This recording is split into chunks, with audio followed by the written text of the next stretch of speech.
এইমাত্ৰ আহি পৰিছে এক অতিকৈ ভয়ংকৰ ঘটনা। শুনিলে আপোনাৰ সৰ্বশৰীৰ কঁপি উঠিব। এক শিহৰণকাৰী ঘটনা সংঘটিত হৈছে এইখন অসমতে। বন কৰা মহিলাক হত্যা কৰি ঘৰৰ চোতালত পুতি থলে গৃহস্থই। তেজপুৰত সংঘটিত হৈছে এই ভয়ানক ঘটনাটো। বৰ্তমান আপোনালোকে দেখিব এই ব্যক্তিজনৰ নাম হৈছে ৰাজু আইচ। তেজপুৰৰ এই ৰাজু আইচ নামৰ ব্যক্তিজনে তেওঁৰ ঘৰৰ চোতালত পুতি থৈছিল বন কৰা মহিলাৰ মৃতদেহ। কিন্তু কিয় তেওঁ বন কৰা মহিলাগৰাকীক হত্যা কৰি এনেদৰে ঘৰৰ চোতালতেই পুতি থলে?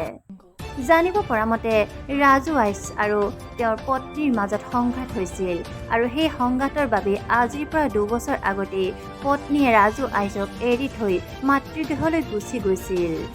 তেতিয়াৰে পৰা ৰাজু আইচ অকলশৰীয়াভাৱে এই ঘৰটোত বসবাস কৰিছিল আৰু এদিন তেওঁ এই বন কৰা মহিলাগৰাকীৰ লগত সম্পৰ্ক গঢ়ি তুলিছিল আৰু অৱশেষত এনেদৰে হত্যা কৰি পুতি থলে।